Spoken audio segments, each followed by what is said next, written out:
शाम को 8 बजे का समय था और 8 बजे आपको पता है दोस्तों, शहरों के अंदर, वो भी खासकर दिल्ली के अंदर, तो लोग खाना खाने के बाद घूमने के लिए थोड़ा सा पार्क वगैरह में चले जाया करते हैं। लेकिन कुछ लोग किसी और लिए जाते हैं पार्कों में। बहुत बुरा माहौल होता है बड़े बड़े शहरों के अंदर, पता नहीं रहता है कि दूसरी बिल्डिंग में कोई क्या करता है, कैसा आदमी है। तो ऐसा ही होता है यहाँ पर दोस्तों। दिल्ली के अंदर शाम को 8 बजे 2 लड़कियां जो कि एक कमरे में रहा करती थी और वह पार्क में जाकर बैठ जाती है खाना खाने के बाद। तभी वहां पर एक बहुत बड़ी गाड़ी आकर रुकती है और उस गाड़ी में से 70 साल का बुजुर्ग आदमी, बिल्कुल भूरे रंग का, गोरे रंग का, अमीर जैसा दिखने वाला, उसमें से निकलता है और आकर के उन लड़कियों के पास बैठ जाता है। तभी जो एक लड़की होती है उनमें से वो आंखों से इशारा करती है और दूसरी लड़की को उस बुड्ढे के साथ भेज देती है और वह बूढ़ा आदमी उस लड़की को अपने साथ ले जाता है और एक होटल के अंदर कमरा बुक किया जाता है रात भर के लिए। और उस कमरे के अंदर वह लड़की और वह बुजुर्ग आदमी अंदर चले जाते हैं और फिर जब कमरा बंद होता है तो उस बंद कमरे के अंदर कुछ ऐसा होता है दोस्तों, उस बुजुर्ग आदमी की मौत हो जाती है। आखिर क्या तो यह मामला था और क्यों उस बूढ़े आदमी को बुढ़ापे में जवानी छूट रही थी और किस वजह से मौत हुई थी, जब इसका खुलासा होता है तो लोग भी चकित रह जाते हैं कि आखिर एक बुजुर्ग आदमी और एक इतनी जवान लड़की जो 25 साल की है वो ऐसा कुकृत्य कर सकते हैं। और कुकृत्य तो किया जो किया, उसके बाद जो कृत्य किया, क्या वो भी कर सकते हैं? पूरी कहानी जानेंगे, वीडियो को लास्ट तक जरूर देखा करें। नमस्कार, मैं हूं सुदेश कुमार और तिरछीवाद चैनल में आपका स्वागत है। यह घटना घटित तो होती है दिल्ली के पालम नगर से। दिल्ली के पालम नगर में इसकी शुरुआत होती है। एक लड़की होती है जिसका नाम होता है कोमल, अपने घर परिवार में रहा करती है उत्तर प्रदेश के एक छोटे से गांव में। कोमल पढ़ाई लिखाई कर रही थी और गांव के अंदर अगर लड़की बीए पढ़ जाए तो वह बहुत बड़ी चीज़ मानी जाती है अभी भी उत्तर प्रदेश के कुछ छोटे छोटे गाँव के अंदर, क्योंकि अभी भी बहुत सारी लड़कियों को पढ़ाया नहीं जाता है। कुछ ऐसे भी गाँव हैं या फिर पढ़ाया जाता है तो 8वीं तक, 10वीं तक या फिर 12वीं तक पढ़ा दिया जाता है, उसके बाद घर पर बिठा लिया जाता है। लेकिन जो कोमल थी वह अपने माँ बाप की लाडली थी और माँ बाप उसको अच्छी तरह से पढ़ाते हैं। गांव से थोड़ी दूरी पर शहर था तो वह कॉलेज में एडमिशन ले लेती है और फिर बीए पास कर लेती है। बीए पास करने के बाद वह यही कहती है, माँ बाबा मैं नौकरी लग जाऊंगी दिल्ली जा कर के और फिर अच्छे पैसे कमा कर दूंगी तुम्हें, और मेरी शादी की तुम चिंता मत करो, मैं अपने आप पैसे कमा लूंगी और फिर तुम मेरी शादी कर देना। तो अब ऐसा ही होता है, जब लड़की की बीए पास हो जाती है तो माँ बाप से कहती है कि मैं अब दिल्ली जा रही हूँ नौकरी लेने के लिए। तो उसके बाद ये लड़की बस पकड़ती है और सीधा दिल्ली पहुँच जाती है और दर दर की ठोकरें खाने लगती है। इधर से इधर, किसी दफ्तर, कभी किसी दफ्तर। नौकरी तो इसको मिल रही थी लेकिन वो नौकरी नहीं मिल रही थी जिसके इसके ख्वाब थे। ज़्यादा पैसों वाली नौकरी नहीं मिल रही थी। कुल 10,000, 12,000, कहीं पानी पिलाने की नौकरी मिलती, कहीं फाइलें पकड़ाने की नौकरी मिलती, कहीं पर कोई क्लर्की का काम छोटा मोटा मिल जाता या फिर कहीं पर फील्ड की नौकरी मिलती। तो ये सेटिस्फाई नहीं थी उन नौकरियों से। तभी अब इसको रुकना भी था वहाँ पर, तो एक कमरा किराए का लेती है। कमरा इसको मिलता है जिस किराए के कमरे में एक लड़की जिसका नाम होता है रूबी, वो पहले से ही रहा करती थी। तो इसको उस रूबी का रूम पार्टनर बनना था और पैसे जो किराए के थे वो भी थोड़े कम हो गए थे, तो यह बात कर लेती है और उस कमरे में यह भी ठहर जाती है। अब यह इधर उधर घूमती, रोज जाती तैयार होकर के नौकरी लेने के लिए, लेकिन कहीं भी कोई नौकरी इसको नहीं मिलती। पूरी दिल्ली इसने खंगोल डाली थी। अब यह घर पर, मतलब कमरे में आकर हार कर, थक कर खाना वगैरह खा रही थी बना करके। इसके पास रूबी भी बैठी हुई थी और उसने देखा था कि रूबी तो ना कहीं नौकरी पर जाती है, ना ही कोई इसके पास कोई ऐसी प्रॉपर्टी है या फिर कुछ और है, लेकिन फिर भी ये अमीर है, इसके पास बहुत पैसे होते हैं, अच्छी शॉपिंग करती है, महंगे महंगे कपड़े पहनती है और यह भी गांव की ही रहने वाली पीछे से, लेकिन यहाँ पर रह रही है। अब यह पूछ उठती है, रूबी तुम क्या करती हो ऐसा, जो तुम्हारे पास इतने पैसे हैं, तुम तो नौकरी भी नहीं करती। अब जो रूबी होती है इसकी तरफ मुस्कुरा जाती है और कहती है तू रहने दे, क्या करेगी पूछ के। अब इसी बात को फिर चुपचाप आई गई हो जाती है। 1-2 दिन और गुजरते हैं, फिर से कोमल अपना काम धंधा ढूंढने के लिए जाती है, लेकिन वही छोटी छोटी नौकरियां उसको मिलती हैं। कोमल को लगता था गांव में पढ़ाई करने के बाद कि वह बीए पढ़ गई है, बहुत अच्छी पढ़ाई कर ली है, उसको न जाने कोई अफसर ही बना देगा, लेकिन ऐसा नहीं होता है। शहरों के अंदर बहुत ज़्यादा पढ़े पढ़े लोग होते हैं, लड़के लड़कियाँ, तो ये बीए की क्लास तो वहाँ पर बिल्कुल एक ऐसी मानी जाती है कि कुछ है ही नहीं, क्योंकि बीए की क्लास को कोई मानता ही नहीं आगे चल के कुछ भी। तो अब लड़की को नौकरी नहीं मिल पा रही थी, 3-4 दिन और गुजर जाते हैं। अब जो लड़की कोमल होती है वह फिर से पूछती है कि रूबी मुझे बता दे तू कहाँ से कमाती है, क्या कमाती है, अब मुझसे रुका नहीं जा रहा, तू बता मुझे। जो रूबी उसकी तरफ देख कर फिर से हंसती है और कहती है, बता तो मैं दूंगी, क्या तू भी पैसा कमाना चाहेगी? कोमल कहती है, हाँ मुझे पैसा कमाना, चाहे कुछ भी हो जाए, क्योंकि मेरे माँ बाप मेरा इंतज़ार कर रहे हैं कि बेटी महीना होते ही तनख्वाह भेजेगी। अब तो जो रूबी होती है वह उससे कहती है कि देख, मैं पैसे कमाती हूँ, खूब पैसे कमाती हूँ, काफ़ी पैसे कम घर वालों को भेज देती हूँ, काफ़ी पैसे मैं अपने ऊपर उड़ा देती हूँ, महीने का मैं तकरीबन 1.5 लाख रुपए कमा लेती हूँ। अब यह बात सुनते ही जो कोमल है उसका तो बस कलेजा सा हिल जाता है कि 1.5 लाख रुपए कमाती है औरत, और ये कुछ भी करती नहीं है, कहीं भी जाती नहीं है। अब कोमल कहती है, मुझे बता दो वो तरीका क्या है। तो अब रूबी कहती है कि देख, ये शहर है, यहाँ पर ना तुझे कोई जानता ना मुझे कोई जानता, और मैं यहाँ पर एक ऐसा काम करती हूँ जिसमें थोड़े से मुझे भी मज़े आते हैं और बदले में पैसे भी मिल जाते हैं। कोमल कहती है, क्या काम है वो? अब रूबी बताती है कि मैं लोगों के पास जाती हूँ बुकिंग पर और रात भर उनके साथ गुजारती हूँ, और बदले में मुझे 4 और 5 हज़ार रुपये रात भर के मिल जाया करते हैं। महीने में 10-20 अगर बुकिंग मेरी लग जाए रोज़ की, और छुट्टी भी हो जाए तो भी कोई दिक्कत नहीं है, तो भी मेरे पास बहुत सारा पैसा इकट्ठा हो जाता है। अब लड़की पूछती है कि बुकिंग कैसी होती है, क्या होता है? तो रूबी बताती है कि बुकिंग ऐसी होती है कि कोई हमें कॉल करके बुलाता है और हम उसके बुलाने पर जाते हैं होटल के रूम में, और फिर वो काम करते हैं जो दुनिया वाले करते हैं, यानी कि संबंध बनाते हैं, और फिर रात भर मज़े भी होते हैं मेरे, शराब वगैरह भी पी लेती हूँ वहीं पर, खाना भी वही खिलाता है, और तो और पैसे भी ज़्यादा दे देता है अगर उसको आनंद ज़्यादा आ जाता है, और मेरी जो फीस है वो तो रहती है। अब तो ये बात जब कोमल सुनती है तो वह सोचती है कि देखो, मुझे भी नहीं जानता यहाँ पर कोई भी, मेरा भी काम करवा दे, मैं भी ऐसे पैसे कमाऊंगी। अब गांव वालों को क्या पता लगेगा मैं यहाँ पर क्या करती हूँ, वो तो यही जान रहे होंगे कि मैं यहाँ पर नौकरी के लिए आई हूँ। रूबी कहती है, देख ले, सोच ले, थोड़ा टिपिकल काम है, सब तरह के लोगों के साथ जाना पड़ता है, इसमें अपनी इच्छा नहीं चलती है कि भाई नौजवान लड़का चाहिए। यहाँ पर बूढ़े बुजुर्ग भी आते हैं और ऐसे लोग भी आते हैं जिनको देखने से घिन आती है दूर से, लेकिन उनके साथ भी जाना पड़ता है रात भर के लिए। तो कोमल कहती है कि पैसों से ज़्यादा कोई बड़ी चीज़ नहीं है, मेरा काम करवाओ। अब तो दोस्तों यह यहाँ पर बात कर लेती हैं, और जो रूबी होती है वह कहती है, ठीक है, अब तुम कहीं नौकरी देखने के लिए मत जाओ, आराम से रहो, शाम तक खाना वगैरह खाओ, नहाओ धो, शाम को चलते हैं। शाम होती है, खाना खाने के बाद ये दोनों निकल जाती हैं अपने कमरे से, और पास में ही एक पार्क था, वहाँ पर जाकर बैठकर बातें करने लगती हैं। थोड़ी देर के बाद वहाँ पर जो रूबी थी उसने फ़ोन करके अपने कस्टमर को बुला लिया था कि आज तुम्हारे साथ मैं नहीं चलूँगी, मेरी एक सहेली है, उसको ले जाना। अब तो थोड़ी देर के बाद वहाँ पर एक बुजुर्ग की कार आकर रुकती है। बुजुर्ग था 70 साल का, देखने में बहुत ही गोरा चिट्टा था, सफ़ेद बाल थे, लेकिन दुबला पतला सा, मतलब अच्छा था। गाड़ी में से उतरता है, आकर के इन दोनों के पास बैठ जाता है, देखने लगता है कोमल की तरफ, उसको ऐसी नज़रों से देखता है जैसे उसको खा जाएगा। अब उसके बाद कोमल की तरफ रूबी इशारा करती है कि यही है वो, चले जाओ।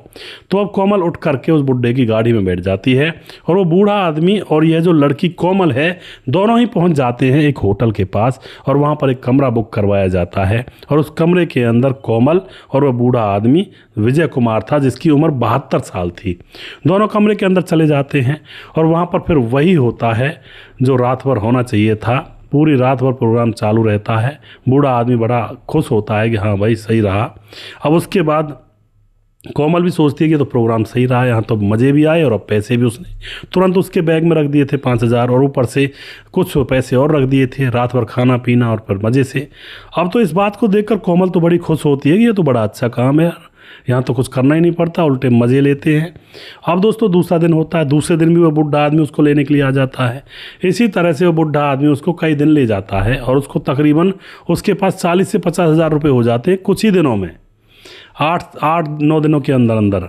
अब दोस्तों उसके बाद जो कोमल होती है उन पैसों को तुरंत अपने घर पर भेज देती है, और लिखती है साथ में, माँ बाबूजी मुझे बहुत अच्छी नौकरी मिल गई है, और अब तो बस हम अमीर हो जाएंगे, चिंता मत करो, करोड़पति गांव में हम ही होंगे। और उसके बाद दोस्तों फिर से अपना काम चालू कर देती है, और भी लड़कों के साथ जाती है, जिन लड़कों को रूबी उसकी सहेली बताती है कि इनके साथ जा सकती है। तो अब तो इस तरह से वह मज़े में चल रही थी, पूरी आराम से, कोई टेंशन ही नहीं। लेकिन जो बूढ़ा आदमी था विजय कुमार, उसने उसकी वीडियो बना ली थी चुपचाप पहले ही, और वो वीडियो किस लिए बनाई थी उसका पता हो आपको लगेगा।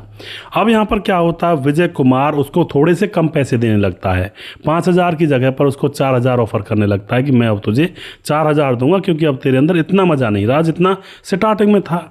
अब इस लड़की को तो बुरा लगता है कि मेरी तो अभी मज़े की बात कर रहे हैं, अभी कितने दिन हुए हैं मुझे, ज़्यादा दिन, तो यह उससे आनाकानी करने लगती है और जब वो बुलाता है तो वह कई दिन जाती नहीं है। लेकिन इस बुढ़े आदमी ने उसकी वीडियो रील बनाकर पहले से रखी हुई थी। अब उसको लगता है कि भाई यह लड़की मानेगी नहीं, नखरे दिखा रही है, तो उसके व्हाट्सएप पर उसकी ही नंगी वीडियो को वह भेज देता है और साथ में लिखता है कि नहीं आई तो इस वीडियो को वायरल कर दूंगा और तुम्हारे गांव तक भी पहुंचा दूंगा, मैं जानता हूं तुम्हारे गांव का नाम। यह सुन करके कोमल के तो बस तन बदन का पानी सा बन जाता है, ये क्या हो गया, इसने तो चालाकी करी। अब उसके बाद कोमल अपनी सहेली के पास बैठी है, उसको बता रही है, तो रूबी कहती है कि तुमने ऐसा किया ही क्यों, अरे 4,000 दे रहा था बुड्ढा, 4,000 ले लेती, तुझे भी पैसे ज़्यादा खाने का चस्का हो गया, कहाँ तो तेरे पास रूम के किराए देने के लिए 1,500 रुपये नहीं थे। अब कोमल कहती है चलो वो बात तो सही है, लेकिन उसने मेरी वीडियो बना ली। रूबी उसको समझाती भी है कि देख ऐसे मामलों में जाने कितनी वीडियो बनती हैं, लेकिन सारी वीडियो तुम्हारे घर थोड़ी पहुंच जाएंगी। ऐसे मामले होते हैं, बिगड़ैल बाप के बेटे होते हैं, वो वीडियो वगैरह बना कर ले जाते हैं, एंजॉय करते हैं बाद में, तो इस चीज़ को छोड़ दे। लेकिन कोमल को यह बात बुरी लग रही थी। अब दोस्तों 2-3 दिन गुजर जाते हैं। अब वह बुढ़ा आदमी फिर से कहता है क्या सलाह है, क्या बात है, आओगी या नहीं आओगी। अब उसके बाद जैसे दोबारा करता है तो कोमल अपने मन में एक विचार करती है, तुरंत हामी भर देती है कि हाँ विजय कुमार जी मैं आ रही हूँ, तैयारी रखना। तो उसके बाद कोमल दिन में बाजार में जाती है और एक बड़ा सा लंबा सा चाकू वहाँ से खरीद कर लेकर अपने बैग में रख लेती है। और शाम को ये दोनों, ये बुढ़ा आदमी और यह कोमल, दोनों उस होटल में जाते हैं। वहाँ जाने के बाद इनके संबंध बनते हैं। कोमल अपने पैसे अपने बैग में रखती है और उसके बाद ख्यालों में खो जाती है। बुढ़ा आदमी सोया हुआ था, सारा खामझाम सारी युद्ध लीला समाप्त करने के बाद, और फिर कोमल अपने बैग में से चाकू निकालती है और उसके ऊपर वार करने लगती है। वह चीखता है और उसके चीखने की आवाज़ होटल वालों को भी सुन जाती है, लेकिन इतने में वह उसका काम तमाम कर देती है। होटल वाले दूसरी चाबी से दरवाज़ा खोलते हैं तो देखते हैं कमरे के अंदर खून से लहूलुहान वह बूढ़ा आदमी पड़ा हुआ है। उस लड़की को पकड़ लिया जाता है, पुलिस को बुलाया जाता है, पुलिस के हवाले उस लड़की को कर दिया जाता है। पुलिस पूछती है तुमने ऐसा क्यों किया, तो लड़की बताती है इसने मेरा वीडियो बना लिया था और उसको वायरल करने की धमकी दे रहा था। तो पुलिस वाली एक महिला होती है, वह भी कहती है तुमने ऐसा काम किया ही क्यों, तुझे ऐसे काम से पैसे कमाने अच्छे लगे थे क्या, थोड़ा कम खा लेती, ज़रूरी था इस चक्करों में पड़ना, क्योंकि इन चक्करों में ऐसे मामले ज़्यादा होते हैं। अब भुगतो जिंदगी भर जेल में पड़ी रहोगी।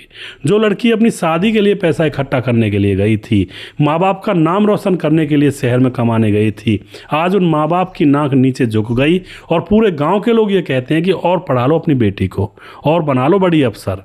अब ऐसी करतूत उस बेटी ने कर दी कि उस गांव के अंदर जो और माँ बाप अपनी बेटियों को पढ़ा रहे थे, वो भी अपनी बेटियों का नाम कटवा कर घर में बिठा लेते हैं। तो ऐसा उदाहरण प्लीज़ ना दें समाज को, जहाँ पर बेटियों की पढ़ाई पर रोक लगा दी जाए देखा देख। तो ऐसे कुकृत्यों में ना जाएं। पैसा ज़रूरी नहीं है, सब कुछ नहीं होता है पैसा। पैसे से अलग भी एक दुनिया होती है जहाँ पर प्यार होता है, जहाँ पर संस्कार होते हैं, जहाँ पर इंसानियत होती है। सिर्फ पैसा ही सब कुछ नहीं होता है। तो अब यह लड़की जेल में रहेगी और मज़े से अब ये वहीं पर सपने देखा करेगी। माँ बाप बेचारे तड़पते रह गए और इस बूढ़े आदमी जिसको जवानी चढ़ी थी, पैसों के बल पर मज़े लिया करता था, वह अब भगवान के पास चला गया। वह वहाँ पर अब आराम से मौज से रहेगा। तो आप क्या कहना चाहोगे इस घटना के बारे में? इन घटनाओं से हमें बहुत कुछ सीखने को मिलता है दोस्तों, अगर सीखना चाहें तो। जीवन के अंदर पैसा कितना भी बढ़ जाए, पैसा जब ज़्यादा आता है तो इंसान के अंदर वासनाएं लेकर आता है और ऐब लेकर आता है। तो पैसा उस बुढ़े के पास ज़्यादा था तो उसके अंदर वासनाएं और ऐब कूट कूट कर भरे पड़े थे। इधर इस लड़की को पैसा ज़्यादा चाहिए था तो इस लड़की के अंदर भी पैसे ने वासना और ऐब भर दिए और अपनी इज्जत के साथ खिलवाड़ करके पैसा कमाती और फिर अब यह जेल में रहेगी। जो आदमी था, बुजुर्ग आदमी, वो जान से गया। किसके कारण? हवस और वासना के कारण। और हवस और वासना पैदा ज़्यादा कब हुई? जब पैसे की चाहत ज़्यादा थी। लड़की को चाहत ज़्यादा थी पैसे की, तो वासना पैदा हुई। बुजुर्ग के पास पैसा पहले से ही काफ़ी था तो उसने तो अपने जीवन में न जाने कितने कर्मकांड किए होंगे पैसे के बल पर, और अंत में उसका रिजल्ट ये निकला यहाँ पर। दोस्तों पैसा अगर आ भी जाए ज़्यादा तो उसके चक्कर में ज़्यादा ना पड़े, क्योंकि पैसा अपने साथ बहुत सारी गंदी चीज़ें लेकर आता है और मौत भी लेकर आता है कई बार। तो जैसा इस बुढ़े के साथ हुआ और इस लड़की के साथ हुआ। तो वीडियो के लास्ट में आप जो भी कुछ कुछ कहना चाहते हैं अपनी राय कमेंट बॉक्स में लिख सकते हैं और लोगों को शेयर कर सकते हैं इस वीडियो को। दोस्तों वीडियो के लास्ट में कुछ भाइयों के नाम भी लेना चाहूँगा जो हमारे वीडियोज़ को देखते हैं और हमें खूब सपोर्ट करते हैं। हमारे साथ हैं रजत सैनी कमेंट करते हैं राम राम जी, राम राम भाई साहब जी। किशोर कुमार कमेंट करते हैं राम राम जी। उसके बाद धीरज बंडवाल, सबका नाम लेना पॉसिबल नहीं होता है, इसलिए कहानी मन लगाकर सुने और सीख लें। जी बिल्कुल धीरज जी, आपने एक मरम की बात कह दी है, क्योंकि नाम बहुत हो जाते हैं और जिस भाई का नाम मैं नहीं ले पाता हूं तो वो भाई फिर अगली बार शिकायत करते हैं। तो कई बार जब नाम रह जाता है तो उसके लिए शिकायत बिल्कुल ना करें, क्योंकि मेरा उद्देश्य नहीं होता है कि ज़बरदस्ती नाम ना लूँ। वो कई बार आप कमेंट नहीं कर पाते हो, कई बार नाम ज़्यादा हो जाते हैं। जयेश विसारिया जी हैं, सुदेश सर राधे राधे राधे राधे जी। नरेश कुमार बेहरा कमेंट करते हैं नाइस स्टोरी सर, बहुत बहुत धन्यवाद करते हैं जी। अमित पटेल कमेंट करते हैं सुदेश भाई, second hand model for Jhansi रहा था। अमित पटेल, बिहार, बेलवा, मोतिहारी जिला। अमित पटेल भाई ने एक बात पूछी थी कि अगर किसी का एक्सीडेंट हो जाए और उसको पुलिस उठा करके हॉस्पिटल में एडमिट कर दे तो उस हॉस्पिटल का जो बिल है वो कौन चुकाएगा। तो मैं बता देना चाहता हूँ 1.5 लाख तक की जो राशि है वो सरकार ने नियुक्त की हुई है। जो फर्स्ट टावर होता है उसमें अगर कोई मरीज़ को पहुँचा देता है हॉस्पिटल में और उसका इलाज चलने लगता है तो 1.5 लाख तक का इलाज डॉक्टर करते हैं और बाद में उन 1.5 लाख रुपयों के लिए सरकार के पास एप्लीकेशन वगैरह जो भी उनका सिस्टम होता है सरकार से लेते हैं। पुलिस पैसा नहीं देती है और जब 1.5 लाख रुपए से ज़्यादा इलाज हो जाता है उस एक्सीडेंट हुए आदमी का तो उसके बाद पैसे घर वाले भरते हैं। ये सिस्टम होता है दोस्तों। तो उसके बाद हमारे साथ अजय देवनाथ कमेंट करते हैं राम राम भाई साहब जी, राम राम जी। राजेंद्र देरू कमेंट करते हैं जय श्री राम भाई साहब, राम राम जी। सुजीत कुमार हैं, मुनमुन श्रीवास्तव जो कि बिहार 28 से हैं। बालाजी सरकार कमेंट करते हैं और ओकेश परियार, राम राम जी, राम राम जी। और उसके बाद हमारे साथ प्रवीण बघेल शिवपुरी से हैं। सूरज डीओ फिजी से कमेंट करते हैं और उसके बाद रतनलाल शर्मा कमेंट करते हैं नमस्कार भाई साहब जी, आपकी कहानी बहुत अच्छी और बहुत प्यारी लगती है, बहुत बहुत धन्यवाद जी। मोनू जैन कमेंट करते हैं, बहुत बहुत धन्यवाद करते हैं भाई का। राम मोहम्मद यासीन लाहौर पाकिस्तान से हैं और उसके बाद राधेश्याम शर्मा श्री जयपुर राजस्थान से हैं और उसके बाद हमारे साथ राजकिशोर चौरसिया महाबलेश्वर महाराष्ट्र से हैं। सुशील चौधरी हमारे भाई लगातार कमेंट करते हैं और जिस भाई का नाम रह गया है उस भाई का नाम मैं अगले वीडियो में ज़रूर लूँगा। अगला वीडियो बहुत जल्दी फिर से लेकर आऊँगा, तब तक आप खुश रहें, सावधान रहें। जय हिंद,